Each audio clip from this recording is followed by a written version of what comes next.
Good morning students. आज के applied mechanics के इस लेक्चर में हम स्केलर और वेक्टर क्वांटिटीज़ के बारे में डिस्कस करेंगे। स्केलर और वेक्टर क्वांटिटीज़ का क्या कॉन्सेप्ट होता है। सबसे पहले हम डिस्कस करते हैं स्केलर क्वांटिटीज़। स्केलर क्वांटिटी यानी कि अदिश राशियाँ। अदिश राशियाँ क्या होती हैं? जिन भौतिक राशियों को पूर्णतः निरूपित करने के लिए केवल परिमाण यानी कि मैग्नीट्यूड की आवश्यकता होती है, दिशा की नहीं। ठीक है, क्या कहलाती हैं? अदिश राशियाँ कहलाती हैं। ऐसी सभी भौतिक राशियाँ, ऐसी सभी फिजिकल क्वांटिटीज़ जिनको पूर्णतः निरूपित करने के लिए, निरूपित करने से मतलब होता है कि उनका अर्थ निकलना चाहिए। हम उसको एक तरीके से रिप्रेजेंट कर रहे हैं, उसको परिभाषित कर रहे हैं। ठीक है, तो उसको परिभाषित या निरूपित करने के लिए केवल और केवल अगर परिमाण की आवश्यकता हो तो ऐसी राशियां सारी क्या कहलाती हैं? अदिश राशियां कहलाती हैं। जैसे द्रव्यमान। ठीक है, अगर हम कहें कि किसी वस्तु का द्रव्यमान 5 किलोग्राम है, ओके, तो हमें ये कहने की आवश्यकता नहीं होगी कि उस वस्तु का द्रव्यमान किसी दिशा में 5 किलोग्राम है, कि एक्स दिशा में 5 किलोग्राम है या वाई दिशा में 5 किलोग्राम। ये कहना निरर्थक होगा, इससे उस वस्तु के अर्थ पे कोई फर्क नहीं पड़ेगा। केवल 5 किलोग्राम कहना ही सफिशेंट होगा। तो उस बॉडी के द्रव्यमान जो फिजिकल क्वांटिटी है उसको निरूपित करने के लिए केवल और केवल परिमाण की आवश्यकता है, मैग्नीट्यूड की आवश्यकता है। जैसे दूरी, किसी वस्तु द्वारा चली गई दूरी, तो दूरी को निरूपित करने के लिए, किसी पिंड के द्वारा चली गई दूरी, उस दूरी को निरूपित करने के लिए हमें ये कहने की आवश्यकता नहीं है कि वो दूरी किस दिशा में चली गई है। That is simply a distance, कि किसी समय में उस पिंड के द्वारा कितनी दूरी चली गई है। ठीक है, तो दूरी कैसी है? अदिश राशि है। ओके, समय 10:15। ठीक है, ये कहने की आवश्यकता नहीं कि 10:15 किस दिशा में हो रहा है, ये कहना पूर्णतः निरर्थक होगा। ठीक है, तो समय को निरूपित करने के लिए केवल केवल परिमाण की आवश्यकता है, मैग्नीट्यूड की आवश्यकता होती है। ठीक है, ऊर्जा, ये कहना निरर्थक होगा कि किसी वस्तु की ऊर्जा या किसी पिंड की ऊर्जा किसी दी गई दिशा में 50 जूल है। ठीक है, 50 जूल कहना ही सफिशिएंट है, केवल परिमाण से उसको परिभाषित किया जा सकता है, उसको निरूपित किया जा सकता है। ठीक है, अदिश राशियों की प्रॉपर्टीज होती हैं। जैसे सबसे पहला जो गुण होता है अदिश राशियों का, इन्हें बीजगणितीय रूप से जोड़ा एवं घटाया जा सकता है। ठीक है, बीजगणितीय रूप से जोड़ा एवं घटाया जा सकता है।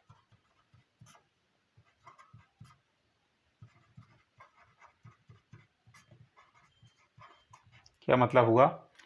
अगर कौन सी राशियों को बीजगणितीय रूप से जोड़ा एवं घटाया जा सकता है? अदिश राशियों को। किस प्रकार की अदिश राशियों को? समान प्रकार की अदिश राशियों को, समान प्रकार की। ये कहना बहुत जरूरी है कि किस प्रकार की? समान प्रकार। ओके, समान प्रकार से क्या मतलब है? द्रव्यमान, द्रव्यमान को ही द्रव्यमान में जोड़ सकते हैं, द्रव्यमान को दूरी के साथ नहीं जोड़ सकते। दूरी में ही दूरी को जोड़ा जा सकता है, दूरी को समय के साथ नहीं जोड़ सकते, दूरी को ऊर्जा के साथ नहीं जोड़ सकते। ओके, तो जो समान प्रकार की भौतिक राशियां होती हैं उनको आपस में बड़ी आसानी से घटाया एवं जोड़ा जा सकता है बीजगणितीय रूप से। 5 किलोग्राम प्लस 2 किलोग्राम 7 किलोग्राम द्रव्यमान, तो इसको बड़ी आसानी से हम जोड़ अथवा घटा सकते हैं। ठीक है, इसके लिए हमें किसी विशेष प्रकार की कैलकुलेशन की आवश्यकता नहीं होती है। निरूपण, अदिश राशि का निरूपण कैसे होता है? सिर्फ और सिर्फ परिमाण की सहायता से इसका निरूपण होता है। एक आंकिक मान, परिमाण यानी कि एक आंकिक मान, उस वस्तु की मात्रा, ठीक है, उस भौतिक राशि की मात्रा, उस फिजिकल क्वांटिटी की वैल्यू क्या है? सिंपली एक आंकिक मान होगा, एक न्यूमेरिकल वैल्यू होगी, उसकी सहायता से हम उसको निरूपित कर सकते हैं। अब हम डिस्कस करते हैं वेक्टर क्वांटिटीज। तो वेक्टर क्वांटिटीज क्या होती हैं बच्चों? जिन भौतिक राशियों को निरूपित करने के लिए या पूर्णतः निरूपित करने के लिए परिमाण एवं दिशा दोनों आवश्यक हो। ठीक है, ऐसी भौतिक राशियां क्या कहलाती हैं? सदिश राशियां कहलाती हैं, वेक्टर क्वांटिटीज कहलाती हैं। ठीक है, जैसे फॉर एग्जांपल अगर हम बात करें विस्थापन, तो मैंने आपको लास्ट क्लास में बताया था कि विस्थापन क्या होता है? किसी वस्तु द्वारा या किसी पिंड के द्वारा किसी दी गई दिशा में चली गई दूरी, है ना, क्या कहलाती है? विस्थापन कहलाती है। यहाँ पे डायरेक्शन की बात आती है। डायरेक्शन, अगर दिशा हमें पता नहीं होगा तो हम ये नहीं कह सकते कि उस वस्तु का विस्थापन कितना हुआ है। ठीक है, वेग, वेग क्या होता है?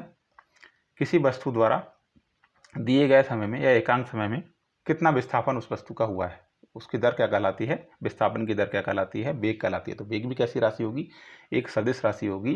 ठीक है, बिना डायरेक्शन के हम वेग को पूर्णतः परिभाषित नहीं कर सकते, पूर्णतः निरूपित नहीं कर सकते। संवेग, मोमेंटम, मोमेंटम क्या होता है? द्रव्यमान गुणे वेग। तो किसी वस्तु का संवेग अगर हमें निकालना हो तो किसी पर्टिकुलर डायरेक्शन में उसका वेग कितना है तो उसको द्रव्यमान से गुणा करेंगे तो उसका संवेग निकल सकता है। इसके साथ भी डायरेक्शन की आवश्यकता होगी, दिशा की आवश्यकता होगी। ठीक है, तो ऐसी सभी राशियां जिनको पूर्णतः निरूपित करने के लिए उनके परिमाण के साथ साथ दिशा की भी आवश्यकता होती है, क्या कहलाती हैं? सदिश राशियां कहलाती हैं, वेक्टर क्वांटिटीज कहलाती हैं। ठीक है, तो वेक्टर क्वांटिटीज का निरूपण कैसे होता है, सबसे पहले डिस्कस करते हैं इनका रिप्रेजेंटेशन कैसे होता है। Representation of vector quantity, representation of vector quantities, निरूपण कैसे निरूपण होता है? किसी वेक्टर क्वांटिटीज को रिप्रेजेंट करने के लिए हमें तीन चीज़ों की आवश्यकता होती है। सबसे फर्स्ट होता है उस वेक्टर क्वांटिटी का ओरिजिन क्या है, ओरिजिन, ओरिजिन। ठीक है, प्रारंभिक बिंदु, प्रारंभिक बिंदु, क्योंकि दिशा की बात हो रही है तो वो दिशा कहाँ से प्रारंभ हो रही है। सेकंड, उसका परिमाण कितना है, क्या कितना है? परिमाण, यानी कि मैग्नीट्यूड कितना है। ठीक है, थर्ड चीज, डायरेक्शन कितनी है, दिशा कौन सी है, दिशा कौन सी है, डायरेक्शन कौन सी है। ठीक है, तो हमें इन तीन चीज़ों की आवश्यकता होगी। जैसे मान लेते हैं किसी वस्तु पे कोई बल लग रहा है, किसी बॉडी पे कोई फोर्स लग रहा है एक्स डायरेक्शन से, एक्स की दिशा से 30 डिग्री पे। तो this is the origin point, प्रारंभिक बिंदु। Suppose this is A. Okay, बल का जो परिमाण है वो 10 न्यूटन का है। तो यहाँ से 10 न्यूटन का बल लग रहा है, किस दिशा में? एक्स डायरेक्शन से 30 डिग्री पे। तो एक्स डायरेक्शन से 30 डिग्री पे 10 न्यूटन का बल लग रहा है, कितने का? 10 न्यूटन का बल। ठीक है, तो this is the final point, अंतिम बिंदु। ठीक है, दिस इज पॉइंट बी। ठीक, भौतिक राशि को जब किसी अदिश राशि, सदिश राशि को जब निरूपित करते हैं तो जो उसका ओरिजिन पॉइंट होता है उसको हम कहते हैं टेल, यानी कि पुच्छ। और जो अंतिम बिंदु होता है उसको हम कहते हैं हेड, और उसको हम तीर के निशान से रिप्रेजेंट करते हैं, हेड, हेड यानी कि सीड्स। ठीक, और ए टू बी ये किस चीज़ को रिप्रेजेंट कर रहा है? ये उस भौतिक राशि के, उस सदिश राशि के मैग्नीट्यूड को, उसके परिमाण को रिप्रेजेंट कर रहा है। तो ये उसके परिमाण को रिप्रेजेंट कर रहा है। तीर की डायरेक्शन उस भौतिक राशि के डायरेक्शन को रिप्रेजेंट कर रही है। ओरिजिन बिंदु कौन सा है? ए। तो इसको जब हम लिखते हैं तो किस तरीके से लिखते हैं? ए बी, ऊपर तीर का निशान बनाते हैं। ठीक है, या इसको इस तरीके से भी लिख सकते हैं, इसका मैग्नीट्यूड एंड ऊपर तीर का निशान बना के। कभी कभी इसको कैप के साथ भी लिखा जाता है, A B plus cap. Okay, तो हेड टू टैल। हम बात करते हैं भौतिक राशियों के जोड़ने एवं घटाने के बारे में। तो सदिश राशियों के जोड़ने एवं घटाने के बारे में, तो सदिश राशियों को हम बीजगणितीय रूप से जोड़ अथवा घटा नहीं सकते।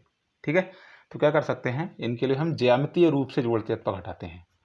ये इंपॉर्टेंट पॉइंट है, सदिश राशियों को बीजगणितीय नहीं भाई, सदिश राशियों को ज्यामितीय, ज्यामितीय, ज्यामितीय रूप से जोड़ा अथवा घटाया जाता है, जोड़ा अथवा घटाया जाता है। कैसे? ज्यामितीय रूप से। तो ज्यामितीय रूप से जोड़ने अथवा घटाने का क्या मतलब होता है? अदिश राशियों को बीजगणितीय रूप से जोड़ सकते हैं, घटा सकते हैं, प्लस माइनस, जैसे हमारा नॉर्मल जो बीजगणित होता है। लेकिन सदिश राशियों को अगर हमें जोड़ना अथवा घटाना है तो इसको हम नॉर्मल बीजगणितीय रूप से जोड़ अथवा घटा नहीं सकते, इसको ज्यामितीय रूप से जोड़ते अथवा घटाते हैं। तो ज्यामितीय रूप से जोड़ने अथवा घटाने का मतलब क्या होता है? मैं यहाँ पे दो एग्जाम्पल लेता हूँ। फर्स्ट लेते हैं, बात करते हैं जोड़ की, यानी कि एडिशन। ठीक है, मान लीजिए एक वेक्टर सदिश राशि है, this is A to B. Okay, दूसरी सदिश राशि है, इसको हम ए बी तीर से रिप्रेजेंट करेंगे। दूसरी सदिश राशि है सी टू डी,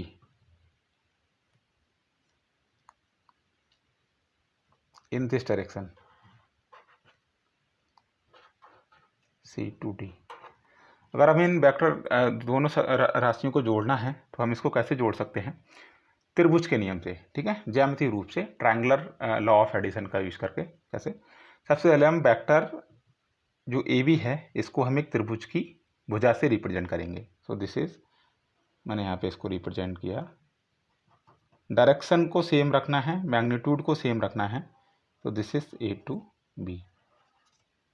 ओके, इसको हम कह सकते हैं वेक्टर ए।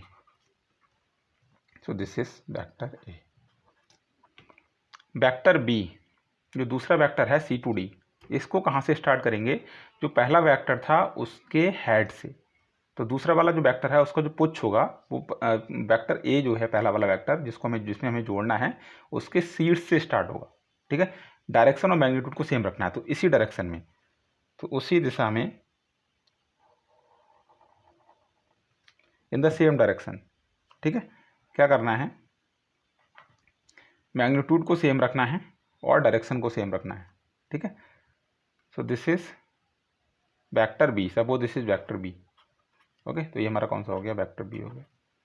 अब वेक्टर ए और वेक्टर बी का एडिशन क्या होगा? जो पहला वाला वेक्टर था उसके टेल से दूसरा वाला वेक्टर है वहां तक एक वेक्टर को ड्रॉ कीजिए, ठीक है। तो this is the addition, suppose this is vector C. Okay, तो यहाँ पे क्या हो गया? Vector C equal to vector A plus vector B. अब मान लीजिए मुझे अगर घटाना होता, वेक्टर ए में से वेक्टर बी को घटाना होता, तो हम क्या करते? इसको रिवर्स डायरेक्शन में ड्रॉ करते। सेम प्रोसीजर यूज करना है। जैसे अब हम सब जोड़ घटाने की बात कर रहे हैं, ठीक है। सब्सट्रैक्शन, वेक्टर्स का सब्सट्रैक्शन कैसे होता है? ए में से बी को घटाना है तो वेक्टर ए को ऐसे एज इट इज ड्रॉ करेंगे, this is vector A. Vector B को रिवर्स डायरेक्शन में, क्योंकि हम इसको घटाना चाहते हैं तो इसको नेगेटिव डायरेक्शन में ड्रॉ करेंगे। वेक्टर बी किधर होगा? ऊपर की तरफ। माइनस बी किधर होगा? नीचे की तरफ। तो this is minus B. Okay, अब वही सेम कॉन्सेप्ट, पहले वाले वेक्टर के पुच्छ से जो दूसरा वाला वेक्टर है उसके शीर्ष को एक वेक्टर से जोड़ दीजिए। इस वेक्टर का जो परिमाण होगा, जो रिजल्टेंट वेक्टर होगा, this is the resultant vector. Okay, तो सी बराबर क्या होगा? Vector A minus vector B. इसका जो परिमाण होगा, जो डायरेक्शन होगी, वो इन दोनों वेक्टर के रिजल्टेंट के बराबर होगी, उनके सब्सट्रैक्शन के रिजल्टेंट के बराबर होगी। यहाँ पे इसके सब्सट्रैक्शन के एडिशन के बराबर होगी। तो आज की क्लास में इतना ही। नेक्स्ट क्लास में नेक्स्ट टॉपिक के बारे में बात करेंगे। Thank you.